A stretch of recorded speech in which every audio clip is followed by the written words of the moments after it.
नमस्कार दोस्तों, एक बार फिर से स्वागत है आपका अपने चैनल रिश्तों की कहानियाँ पर।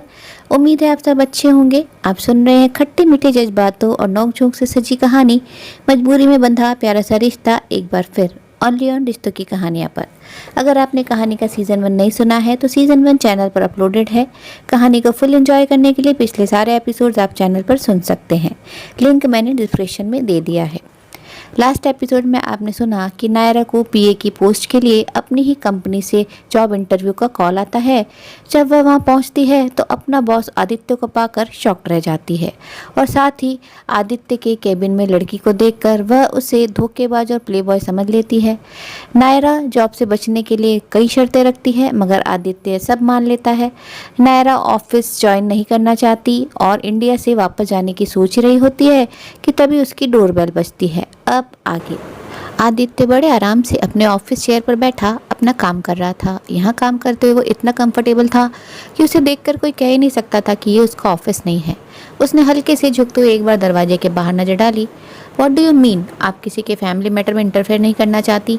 मैं आपको हर महीने इस फ्लैट के लिए रेंट पे करती हूँ। ऐसे कैसे कोई भी आकर मेरे फ्लैट में घुस सकता है? गार्ड ने उसे रोका क्यों नहीं? नायरा इस वक्त मिसेस ब्रिगेंजा से फ़ोन पर शिकायत करने में बिजी थी। नायरा बेबी, आदि मुझसे परमिशन लेकर ही वहाँ आया है और फिर वो कोई अननोन थोड़े ही है, मैं क्यों रोकूंगी उसको? मिसेस ब्रिगेंजा ने उसे समझाने की कोशिश की मगर नायरा इस एक्सप्लेनेशन से और बुरी तरह चिढ़ गई। इतनी जल्दी आदित्य ने उसकी लैंडलॉर्ड को भी पटा लिया? कसम से गजब का फ्लर्ट है ये बंदा। पर आंटी, नायरा ने प्रोटेस्ट करने की कोशिश की लेकिन मिसेस ब्रिगेंजा ने उसकी बात काटते हुए कहा, पर वर्क कुछ नहीं, हस्बैंड वाइफ में तो छोटे मोटे झगड़े होते ही रहते हैं। तुम दोनों को प्यार से आपस में मैटर सॉल्व करना चाहिए ना। ऐसे कोई अपने हस्बैंड को घर से बाहर निकालता है क्या? क्या? आपसे किसने कहा वो मेरा हस्बैंड है? नायरा उनकी बात सुनकर एकदम से शॉक्ड हो गई। लो जी, ये भी कोई बताने वाली बात है? पूरी कॉलोनी को पता है तुम दोनों हस्बैंड वाइफ हो। अब तुमने तो ये बात हमसे छुपा कर रखी थी। ये तो अच्छा हुआ कि आदि ने हमें सब कुछ बता दिया, वरना हमें तो कुछ पता ही नहीं चलता। ओके, अभी मैं फ़ोन रखती हूँ। इतना कहकर मिसेस ब्रिगेंजा ने कॉल डिस्कनेक्ट कर दिया। फ्रस्ट्रेशन में नायरा पैर पटकते हुए वापस रूम के अंदर आ गई। तुम वापस जा रहे हो या नहीं? नायरा ने अपनी कमर पर हाथ रखकर आदित्य के सामने खड़े होते हुए पूछा। लेडीज फर्स्ट, आदित्य ने मुस्कुराते हुए जवाब दिया और नायरा ने दूसरा नंबर डायल कर दिया। ओके फाइन, मैं पुलिस को बुला रही हूँ। Hello, how may I help you? दूसरी तरफ से किसी लेडी ऑफिसर की आवाज़ आई। There is an intruder in my house, please help me, Naira ने रिक्वेस्ट करते हुए कहा। उसकी बात सुनकर ऑफिसर ने तुरंत उसे रिलैक्स करते हुए पूछा, calm down, just tell me the whole thing. What did the intruder do to you? He came in my house with his office desk, chair, computers and even with his coffee making machine. Now he is working in my living room without my permission. Naira ने परेशान सी आवाज़ में उसे सारी बात समझाते हुए कहा। Do you know the person? उस ऑफिसर ने फ्यूचर एविडेंस और बाकी इन्फॉर्मेशन के लिए कॉल को रिकॉर्ड लगाते हुए पूछा। उसकी तरफ से पॉजिटिव रिस्पॉन्स देखकर नायरा को भी अब लगने लगा कि फाइनली अब उसका आदित्य से पीछा छूटेगा। Yes, he is my new boss. उस ऑफिसर ने अपने फ़ोन को घूर कर देखा। Is this a kind of a prank call? May ask your name please? Sure, my name is Naira. Naira ने गुस्से में आदित्य को घूरते हुए जवाब दिया। आदित्य फिलहाल कॉफ़ी मेकिंग मशीन के पास खड़ा अपने कप में कॉफ़ी भर रहा था। उसने नायरा को एक क्यूट सी स्माइल दे दी और अपना कप हवा में ऊपर उठाते हुए उससे इशारे से पूछा कि क्या वो अब उसके साथ कॉफ़ी पीने के लिए फ्री है। नायरा ने तुरंत उसकी तरफ से अपनी नज़रें फेर ली। Now he is drinking his coffee and harassing me with his actions, please come quickly. अभी नायरा की बात पूरी भी नहीं हुई थी कि दूसरी तरफ से उस लेडी ऑफिसर की सख्त आवाज़ सुनाई दी। Listen lady, don't you know giving prank calls to police is a really serious crime itself, or do you think you are eligible for doing it? We will put your call in our blacklist from now on. Naira ने जब उसके गुस्से से भरी आवाज़ सुनी तो एक पल के लिए उसके होश ही उड़ गए। उसने तो सोचा था पुलिस आदित्य को यहाँ से बाहर निकालने में उसकी हेल्प करेगी, मगर यहाँ तो उसका खुद का दांव उसके ऊपर भारी पड़ गया था। आदित्य ने अब तक उसे किसी भी तरह से नुकसान तो पहुंचाया ही नहीं था और न ही उसका ऐसा कोई इरादा था। फिर भला पुलिस उस पर कौन से चार्जेस लगाती? और फिर नायरा ने तो कुछ भी पुलिस को बताया था, उससे भी ये कहीं भी कोई क्रिमिनल केस नहीं लग रहा था। आखिर में जब वो सारी कोशिशें करके हार गई तो वापस आदित्य के सामने आकर खड़ी हो गई। Get out from here now, उसने दरवाजे की तरफ इशारा करते हुए कहा। आदित्य इस वक्त काम में बिजी था। अपने कंप्यूटर स्क्रीन की तरफ देखते हुए उसने जवाब दिया, मैं यहाँ से तब तक नहीं जाने वाला हूँ जब तक कि तुम वापस ऑफिस ज्वाइन नहीं कर लेते। सब कुछ तुम्हारे हाथ में है। मिस्टर आदित्य राय कपूर, आपको नहीं लगता अब बच्चों जैसी हरकतें करने की आपकी उम्र नहीं रही? At least show some maturity. Naira ने अपने गुस्से को दबाने की भरसक कोशिश करते हुए आदित्य को एक स्माइल दे दी। आदित्य ने अब नायरा की तरफ अपनी चेयर टर्न की। उसे देखकर ऐसा लग रहा था जैसे अब किसी भी वक्त उसके अंदर का ज्वालामुखी बस फटने ही वाला है। लेकिन आदित्य को वो अब भी क्यूट ही लग रही थी। उसके होठों पर शरारत से भरी मुस्कान तैर गई। बिल्कुल बीवियों की तरह झगड़ा करती हो तुम। I like it. और जहाँ तक बच्चों की बात है तो शादी के बाद वो भी हो जाएंगे, 1 2 3 जितने भी तुम्हें चाहिए। I won't mind that. Naira को अब आदित्य के ऊपर इतना गुस्सा आ रहा था कि उसका दिल कर रहा था इसी वक्त जाकर उसके सारे बाल नोच ले। उसने अपनी आंखें बंद करते हुए गहरी सांस ली। मैंने तुमसे सिर्फ तुम्हारी गलती के लिए माफ़ी मांगने को कहा था। तुम एक सिंपल सॉरी बोलकर भी इस पूरे मैटर को ख़त्म कर सकते थे, लेकिन नहीं। तुम्हें तो बस हर वक्त मुझे परेशान करने का बहाना चाहिए होता है, राइट? क्या मैं पूछ सकती हूँ कि ये सब सिर्फ मेरे साथ ही हो रहा है या फिर न्यू वे कॉरपोरेशन अपने सारे एम्प्लॉयज़ को ऐसे ही ट्रीट करता है? नायरा ने इस बार गुस्से से भरकर चिल्लाते हुए कहा। उसकी आवाज़ इतनी तेज थी कि इस फ्लोर पर से गुजरने वाले 2-3 लेडीज़ नायरा की आवाज़ सुनकर दरवाजे के बाहर ही रुककर अंदर झांकने लगी। आदित्य की नज़र जब उन पर पड़ी तो उसने फ़ौरन अपना हाथ उनकी तरफ हिलाते हुए उन्हें अपनी फेमस किलर स्माइल दे दी। हेलो, ये मेरी वाइफ है, बहुत प्यार करती है मुझसे। मैं कुछ दिनों के लिए बाहर क्या चला गया, ये तो नाराज़ ही हो गई है मुझसे, बट इट्स ओके, मैं मना लूंगा इसे। दोनों लेडीज ने एक दूसरे को कोहनी मारी और अपना मुंह दबाकर हंसने लगी। ओहो, ये तो हस्बैंड वाइफ की लव फाइट चल रही है। नायरा बेटा, तूने कभी बताया नहीं तू शादीशुदा है? मैं तो इतने दिनों से यही समझ रही थी कि तू सिंगल है। उनमें से एक ने अपनी आंखें बड़ी बड़ी करके नायरा की तरफ हैरानी से देखते हुए पूछा। नायरा चिल्लाकर कहना चाहती थी कि वो सचमुच सिंगल है, लेकिन आदित्य ने ऑलरेडी इतना रायता फैला रखा था कि कुछ बोलने का शायद ही कुछ फायदा था। और की इन्ना सोड़ा मुंडा है, तेरे से इन्ना प्यार भी करता है। मान जा बच्चे, अपने हस्बैंड को ऐसे नहीं सताते। सेकंड लेडी ने भी नायरा को समझाते हुए कहा। सुना तुमने जान, अपने हस्बैंड को सताना अच्छी बात नहीं है। आदित्य ने भी नायरा को कोहनी मारते हुए कहा। नायरा अचानक इस अटैक के लिए बिल्कुल भी रेडी नहीं थी। वो बुरी तरह लड़खड़ा गई। उसने झल्लाते हुए आदित्य की तरफ देखा और उसने लापरवाही से अपने कंधे उचका दिए। ओके, तुम दोनों अपनी फाइट कंटिन्यू करो, हम चलते हैं। उन दोनों लेडीज ने आदित्य को देखकर स्माइल करते हुए कहा और वहां से चली गई। आदित्य अब नायरा की तरफ मुड़ा। सो सिंगल? लेकिन संभव तो कह रहा था तुम्हारा कोई बॉयफ्रेंड भी है। Now I got it. तुम मेरी बात कर रही थी, राइट? मिस्टर रॉय, आपके इन स्टूपिड सवालों का मेरे पास कोई जवाब नहीं है, सो आई एम वार्निंग यू। अपनी जिद छोड़िए और अपना सारा सामान लेकर इसी वक्त यहाँ से चले जाइए। नायरा ने वापस दरवाजे की तरफ इशारा करते हुए कहा, लेकिन अगले ही पल जो कुछ भी हुआ उससे नायरा आगे कुछ बोलना भी भूल गई। आदित्य ने अचानक उसका हाथ पकड़ा और उसे अपने करीब खींच लिया। नायरा ने जैसे ही उससे दूर जाने की कोशिश की, आदित्य ने अपना दूसरा हाथ उसकी कमर में डालते हुए उसे वापस अपनी जगह खड़े रहने पर मजबूर कर दिया। अब तक तो नायरा आदित्य के साथ सख्ती से पेश आ रही थी, लेकिन अब उसे अपने इतना करीब देखकर उसका कॉन्फिडेंस भी डोलने लगा था। आदित्य ने प्यार से उसकी आंखों में देखा और उसके चेहरे पर आए बालों के लटों को उसके कान के पीछे टक कर दिया। अचानक से उसे अपने चेहरे की तरफ झुकते देखकर नायरा की धड़कनें बढ़ने लगी। नर्वसनेस के कारण उसने कसकर अपनी आंखें बंद कर ली। आदित्य ने झुककर उसके कानों के करीब आते हुए धीरे से कहा, Naira, it's almost lunch time. जाओ, जाकर मेरे खाने का इंतजाम करो। व्हाट? नायरा ने एकदम से शॉक्ड होते हुए अपनी आंखें खोल दी। आदित्य ने मुस्कुराते उसकी तरफ देखा। You heard me, right now go. Aditya ने अपनी आंखों से किचन की तरफ इशारा करते हुए कहा, लेकिन अगले ही पल दर्द के कारण एक हल्की सी चीख उसके मुंह से निकल गई। आउच!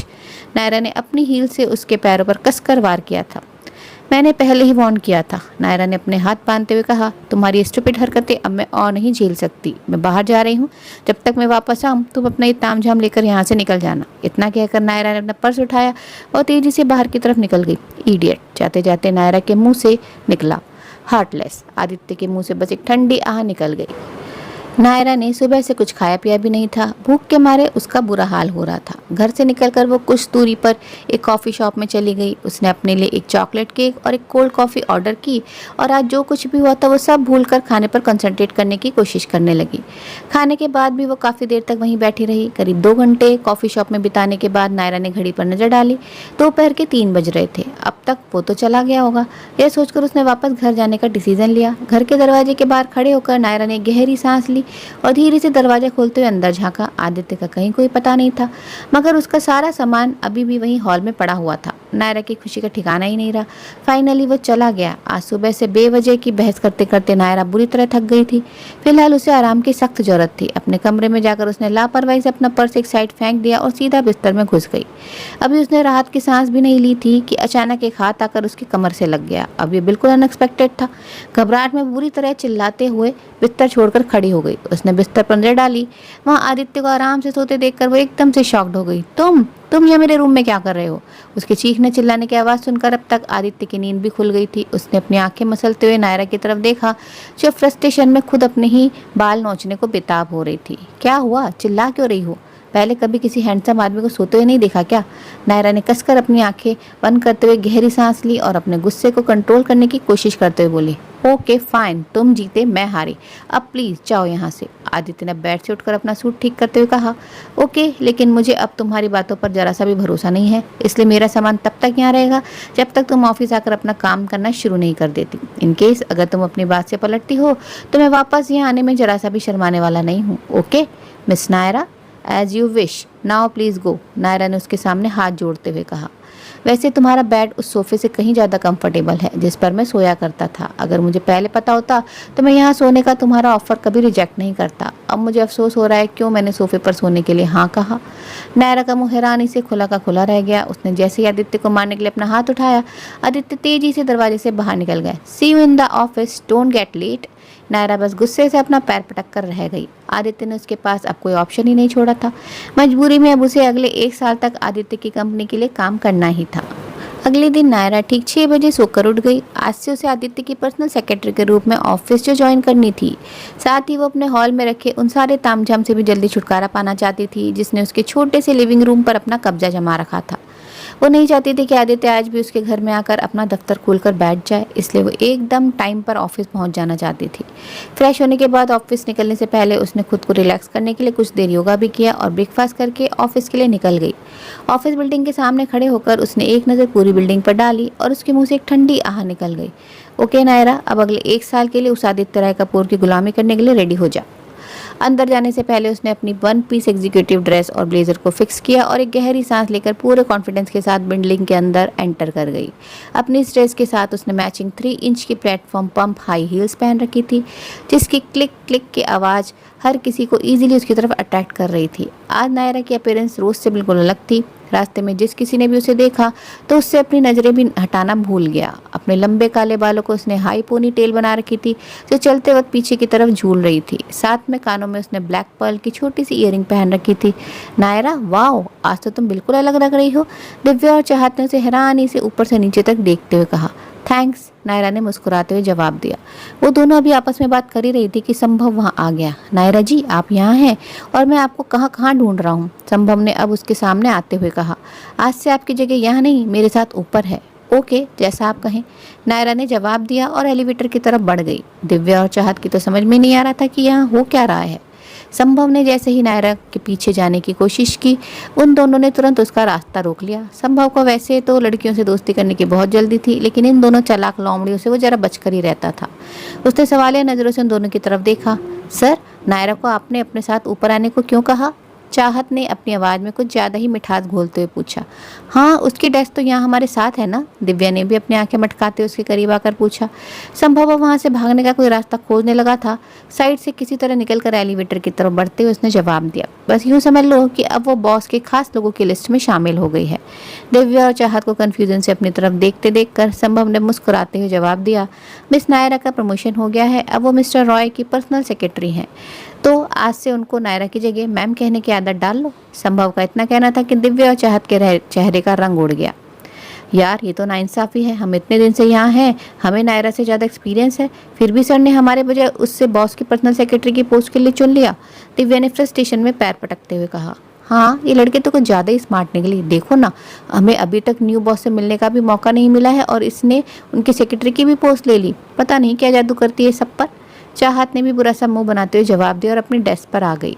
नायरा ने अपने न्यू केबिन में आकर एक बार चारों तरफ नजर दौड़ाई। ये केबिन बहुत ज़्यादा बड़ा नहीं था, लेकिन फिर भी यहाँ ज़रूरत का सामान लगभग सारा मौजूद था। उसके ऑफिस डेस्क पर डेस्कटॉप के साथ ही नोटपैड और कुछ शो पीसेस रखे हुए थे। वहीं साइड में एक लेज़र प्रिंटर भी था। केबिन में एक साइड बड़ा सा सोफ़ा और कॉफ़ी टेबल भी थे ताकि वहाँ आराम से बैठकर डिस्कशन की जा सके। नायरा जी, संभव की आवाज़ सुनकर उसने पीछे मुड़कर देखा। मेरे पेरेंट्स ने मेरा नाम नायरा रखा था सर, नायरा जी नहीं, नायरा ने हंसते हुए जवाब दिया। रियली? मेरे पेरेंट्स ने भी मेरा नाम संभव रखा था सर नहीं, संभव ने भी मुस्कुराते हुए जवाब दिया। ओके संभव, you can call me Sam, संभव ने उसे अपने पीछे आने का इशारा करते हुए कहा। नायरा भी उसके पीछे केबिन से निकलकर बाहर की तरफ चल दी। ऑफिस का ये हिस्सा उस हिस्से से बिल्कुल अलग था जहां नायरा पहले काम किया करती थी। ये टॉप फ्लोर पर होने के साथ ही थोड़ा अलग हटकर भी बनाया गया था। सारी चीज़ें ऐसे अरेंज की गई थी कि बॉस को अपनी ज़रूरत की किसी भी चीज़ के लिए एम्प्लॉयज़ के सेक्शन में जाने की जरूरत ना पड़े। ये कैंटीन है। सर को हर रोज़ अपने दिन की शुरुआत ब्लैक कॉफ़ी से करने की आदत है। इसके बिना वो काम शुरू ही नहीं कर पाते। यूँ समझ लीजिए ये उनके लिए फ्यूल का काम करता है, संभव ने मुस्कुराते हुए कहा। आदित्य नायरा के साथ ऑलरेडी इतना वक्त बिता चुका था, इस मामले में वो आदित्य की सारी आदतों से पहले ही वाकिफ थी। लेकिन ये बस इतना ही था कि जितना आदित्य ने उसके सामने शो किया था, बाकी चीज़ें उसे कहाँ पता थी उसके बारे में। सो उसने कुछ सोचते हुए पूछा, अब मुझे उनके साथ ही काम करना है तो बेहतर होगा कि आप मुझे उनकी पर्सनालिटी के बारे में सारी इन्फॉर्मेशन दे दें। उनका बिहेवियर कैसा है, उनकी डेली लाइफ, उनकी पसंद नापसंद वगैरह।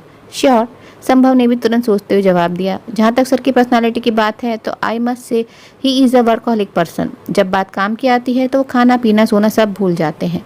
मैंने खुद देखा है, कपूर इंडस्ट्री में काम करते वक्त अक्सर वो रात के 12 बजे तक काम करते रहते थे और अगले दिन सुबह भी हम सबके ऑफिस आने से पहले ही ऑफिस पहुँच काम करना शुरू कर देते थे।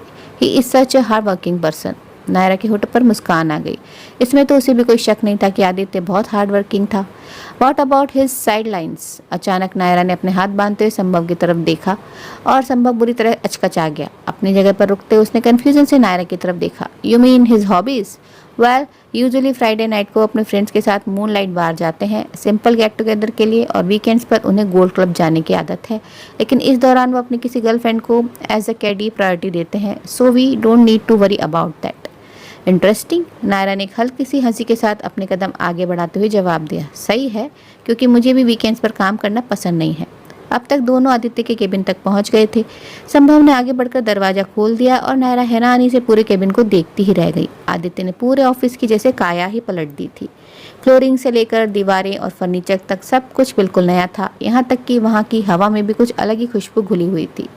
एक गहरी सांस लेकर मुस्कुराते हुए संभव ने जवाब दिया, सर अपनी बात के बिल्कुल पक्के हैं। आपने जैसी उनसे डिमांड की थी उन्होंने वो सब पूरी कर दी है।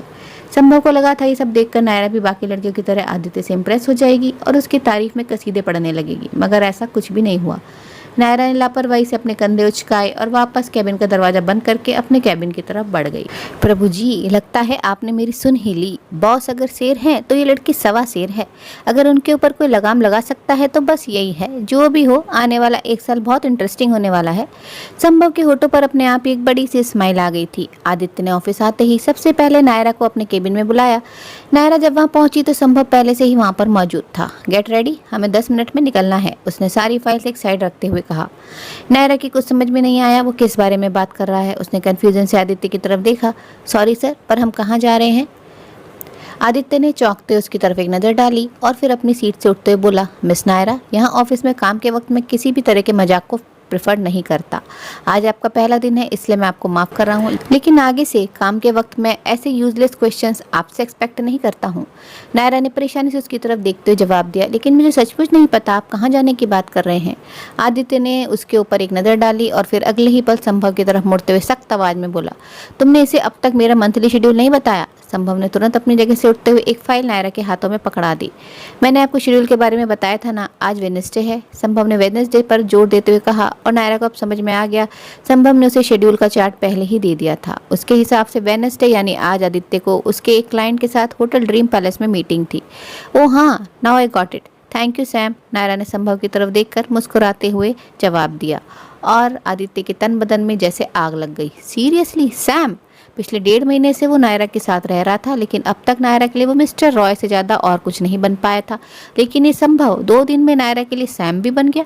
तुम दोनों की गॉसिप खत्म हो गई हो तो कुछ काम कर लें, ऑलरेडी मेरा बहुत सारा वक्त बर्बाद हो चुका है, आदित्य ने सख्त आवाज में कहा और नायरा का वेट किए बिना ही तेजी से दरवाजे के बाहर निकल गया। जाते जाते उसने जोर से दरवाजा पटक कर बंद किया कि संभव और नायरा ने कसकर अपनी आंखें बंद करते हुए अपने कानों पर हाथ रख लिया। गो फास्ट, संभव ने उसे जल्दी से बाहर जाने का इशारा करते हुए कहा। नायरा ने जल्दी से सारी जरूरी फाइल्स उठाई और बाहर की तरफ दौड़ गई। आदित्य तब तक एलिवेटर तक पहुंच चुका था। नायरा को इतनी देर से अपने पीछे आते देखकर उसका गुस्सा और भड़क गया। जब तक वो एलिवेटर के पास पहुंची, आदित्य ने क्लोज बटन दबा दिया। नायरा हाथों में फाइल्स पकड़े अपनी आंखों के सामने दरवाजा बंद होते देखती ही रह गई। उसे जब कुछ नहीं सूझा तो उसने सीढ़ियों के रास्ते दूसरे फ्लोर पर जाकर एम्प्लॉयज के लिए यूज होने वाले एलिवेटर ले लिया और लगभग दौड़ती भागती हुई पार्किंग एरिया में आ गई। इतनी देर में आदित्य गाड़ी स्टार्ट भी कर चुका था। नायरा ने जैसे ही बैक सीट पर बैठने की कोशिश की, आदित्य ने चिढ़ते हुए कहा, चुपचाप सामने आकर बैठो, मैं कोई तुम्हारा ड्राइवर नहीं हूँ। मन ही मन आदित्य को सैकड़ों गालियां देते हुए नायरा चुपचाप आकर सामने वाली सीट पर बैठ गई। आदित्य ने उसे पहले ही दिन इतना दौड़ाया था। गाड़ी तेजी से सड़कों पर दौड़ने लगी। गाड़ी में बिल्कुल खामोशी छाई हुई थी। जाहिर है दोनों ही एक दूसरे से इस वक्त बहुत नाराज थे। करीब 30 मिनट की ड्राइविंग के बाद गाड़ी होटल ड्रीम पैलेस के सामने जाकर रुक गई। अपनी सीट बेल्ट खोलते हुए आदित्य गाड़ी से बाहर निकल गया। इसके बाद बिल्कुल किसी जेंटलमैन की तरह उसने आगे बढ़ते हुए नायरा की साइड का डोर ओपन करना चाहा, लेकिन इससे पहले कि वो डोर का हैंडल पकड़ पाता, नायरा ने झट से डोर ओपन कर दिया। अचानक डोर ओपन होने की वजह से आदित्य हड़बड़ाते हुए 2 कदम पीछे हट गया। उसके शॉक्ड एक्सप्रेशन को देखकर नायरा ने उसे एक बड़ी सी फेक स्माइल देते हुए तुरंत एक्सप्लेन किया, सॉरी, एक्चुअली मुझे इन सब की आदत नहीं है ना, मैं हमेशा से अपने लिए खुद ही डोर ओपन करती आई हूँ। आदित्य के मुंह से बस एक गहरी सांस निकल गई। अपना सूट ठीक करते हुए वो तेजी से होटल की तरफ बढ़ गया। नायरा भी उसके पीछे चल दी।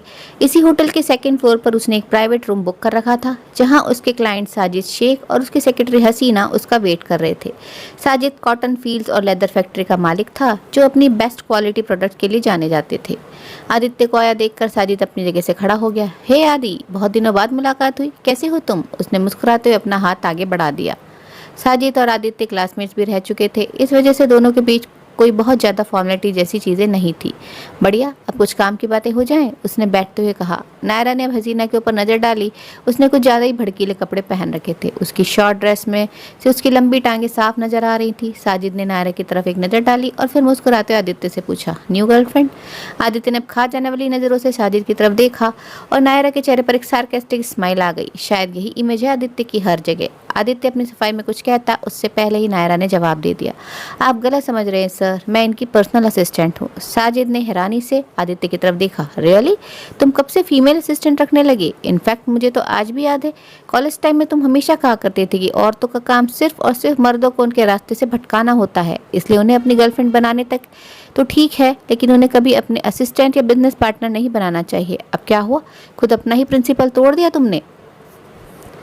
आते ही साजिद ने नायरा के सामने आदित्य की इज्जत का कचरा कर दिया था। गुस्से के कारण अब उसका खून खौल रहा था। उसने तो डिसाइड भी कर लिया था कि अब अगर इस आदमी ने अपने मुंह से एक भी और बकवास की तो इसका मुंह तोड़ देगा।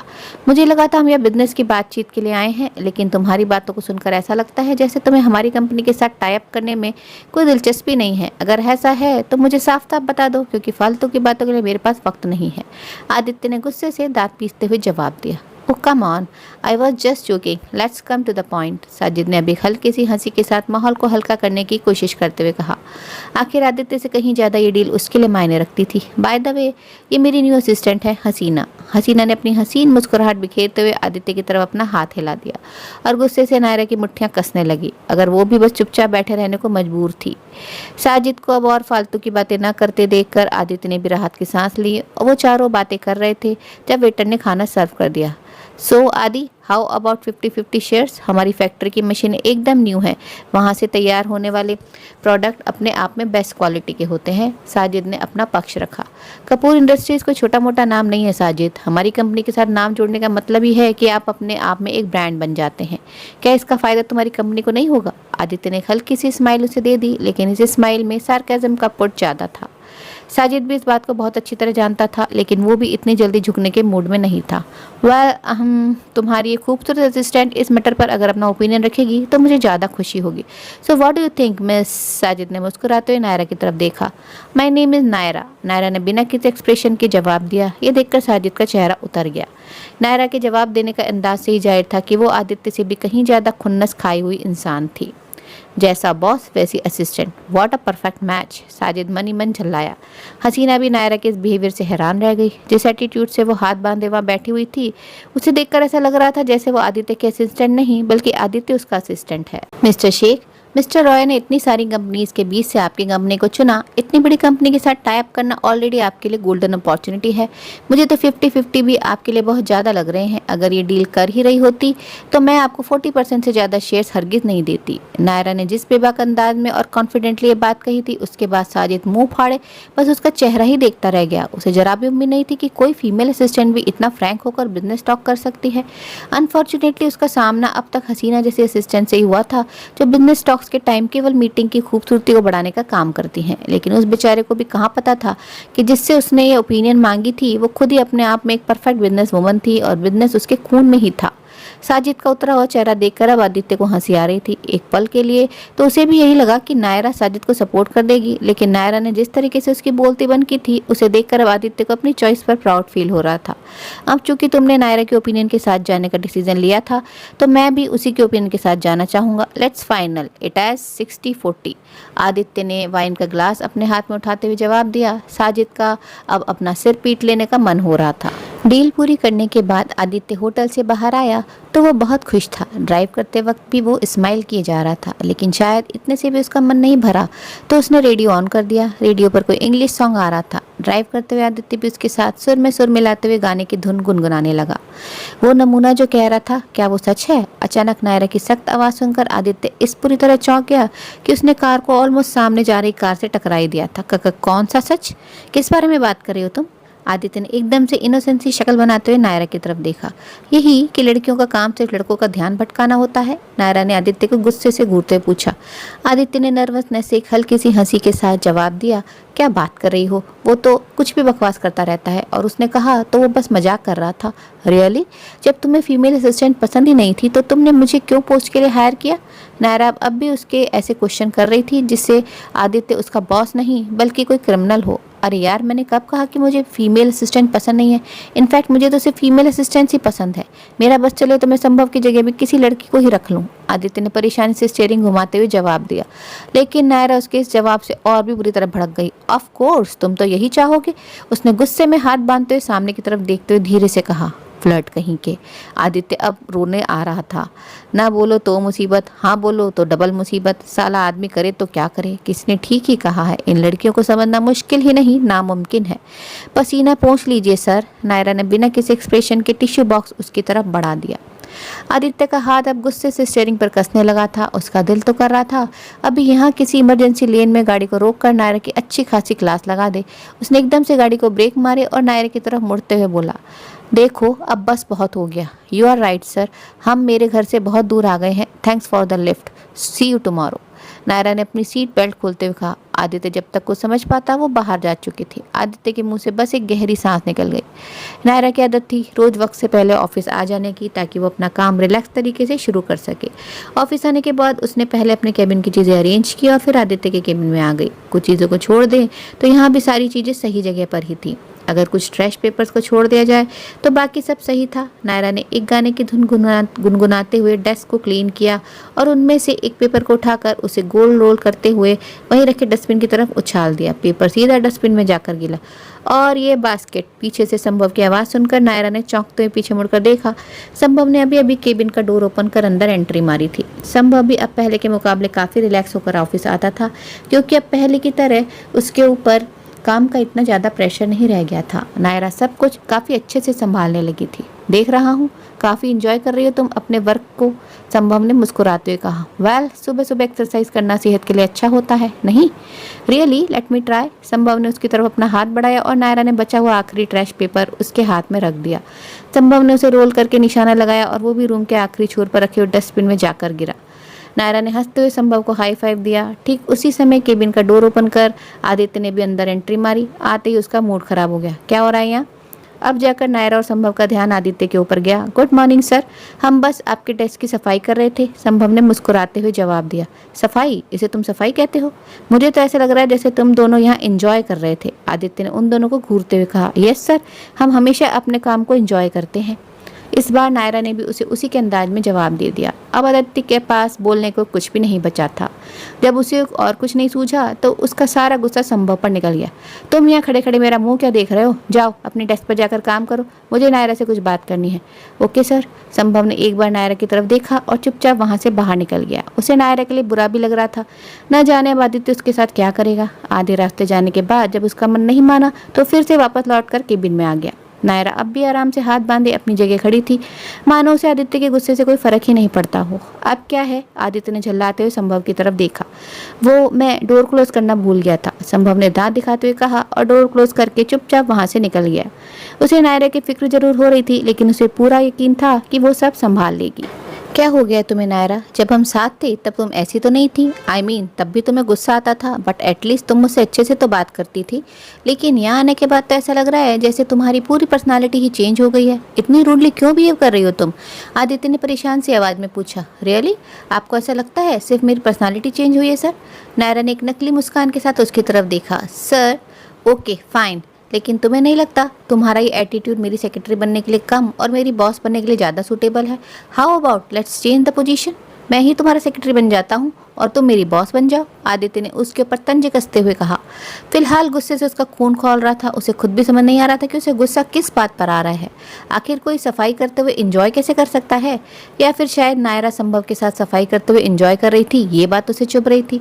आई एम सॉरी सर, लेकिन किसी के असिस्टेंट करेक्शन, किसी मेल बॉस के असिस्टेंट बनने का मेरा भी ये फर्स्ट एक्सपीरियंस है। इससे पहले मैंने बस एक बार कॉलेज टाइम में आर्ट डायरेक्टर को असिस्ट किया था, लेकिन वो भी लड़की थी और वो आपकी जैसी बिल्कुल नहीं थी। वो बहुत ही फ्रेंडली नेचर की थी और क्लियरली मुझे मेरा सारा काम समझा देती थी, इसलिए हमारा डायरेक्ट किया हुआ प्ले भी सुपर हिट हुआ था। अगर आपको मुझसे बेस्ट रिजल्ट चाहिए तो आपको भी मुझे क्लियरली बता देना चाहिए कि आप मुझसे क्या एक्सपेक्ट करते हैं और मैं आपकी उम्मीदों पर खरा उतरने की पूरी कोशिश करूंगी। आदित्य के मुंह से हताशा से भरी एक गहरी सांस निकल गई। आज से पहले कभी किसी लड़की के सामने उसने खुद को इतना हेल्पलेस फील नहीं किया था। नहीं, ऐसा नहीं हो सकता। दुनिया में ऐसी कोई लड़की नहीं है जो उसके चार्म के आगे ना टिक सके। इसलिए लड़कियों को इम्प्रेस करना उसके लिए चुटकी बजाने जितना आसान था। हालांकि नायरा के मामले में उसकी सारी थ्योरीज अब तक फेल ही होती आई थी, लेकिन फिर भी उसने एक आखिरी कोशिश की। अपना गला साफ करते हुए उसने अपना सूट उतारा और चेयर पर रख दिया। होठों पर अपनी फेमस किलर स्माइल लेकर नायरा की तरफ धीमे कदमों से बढ़ते उसने कहा, ओके, सबसे पहले मैं तुम्हें दूसरों के सामने खुद को सही तरीके से प्रेजेंट करना सिखाऊंगा। अभी कुछ देर में यहाँ कुछ क्लाइंट आने वाले हैं। मैं चाहता हूँ तुम उनके सामने अच्छी तरह पेश आओ। नायरा के करीब आते हुए आदित्य ने अपनी शर्ट की स्लीव्स फोल्ड करनी शुरू की। उसकी मस्कुलर आर्म्स अब क्लियरली नजर आने लगी थी। आदित्य किसी भी दूसरी लड़की के सामने जब अपने ये वाला एक्ट करता था तो वो तो एकदम से फ्लैट ही हो जाती थी, लेकिन नायरा के ऊपर अब भी कोई फर्क नहीं पड़ा था। वो अब भी अपनी जगह खड़ी बिना किसी एक्सप्रेशन के आदित्य की सारी हरकतें देख रही थी। आदित्य ने इरिटेट होते हुए अब अपनी शर्ट के ऊपर के 2 बटन भी ओपन कर दिए। शायद इसी से कुछ फर्क पड़ जाए, लेकिन उसकी उम्मीद से उलट नायरा ने एसी का रिमोट उठाते हुए पूछा, सर आपको गर्मी लग रही है? मैं एसी और तेज कर दूं? आदित्य का दिल अब अपना सर पीट लेने का कर रहा था। मेरे लिए 1 कप कॉफ़ी लेकर आओ, extra strong and extra bitter, उसने बुरी तरह झल्लाते हुए कहा और जाकर अपनी चेयर पर बैठ गया। नायरा बिना कुछ बोले चुपचाप केबिन से बाहर निकल गई। आदित्य ने अपना सर पकड़ लिया। यार क्या है ये लड़की? ऐसा लग रहा है जैसे मेरे सामने आते ही इसके अंदर हिटलर की आत्मा घुस जाती है। अभी अभी संभव के साथ जो अच्छे से बात कर रही थी, लेकिन मेरे सामने आते ही जैसे किसी मशीन की तरह बर्ताव करने लगती है। This is too much now, मुझे इससे बात करनी ही पड़ेगी। अभी वो ये सब सोच ही रहा था कि नायरा ने उसके सामने कॉफ़ी का मग बढ़ा दिया। Your coffee sir. आदित्य ने उसकी तरफ देखा और अभी कुछ सेकंड्स पहले उसके अंदर जो खून उबाल मार रहा था वो एकदम से शांत हो गया। उसके कुछ बोलने की हिम्मत ही नहीं हुई। कॉफ़ी का मग देखकर नायरा चुपचाप अपने डेस्क पर चली गई। आदित्य भी अपनी कॉफ़ी खत्म करके कॉन्फ्रेंस रूम में मीटिंग के लिए चला गया। नायरा कंप्यूटर में अपनी नजरें गड़ाए अपनी डेस्क पर बैठी अपना काम कर रही थी। अचानक हील्स की आवाज़ से पूरा कैबिन गूंजने लगा। आदित्य के कैबिन तक जाने का रास्ता नायरा और संभव के कैबिन से होकर ही जाता था। नायरा ने अपनी नजरें उठाकर देखा, उसके सामने एक बेहद खूबसूरत लड़की खड़ी थी। उसकी परफेक्ट फिगर, कर्ली सिल्की बाल, परफेक्शन के साथ किए मेकअप और स्टाइलिश ड्रेसेस को देखकर कोई भी कह सकता था कि वो मॉडल थी।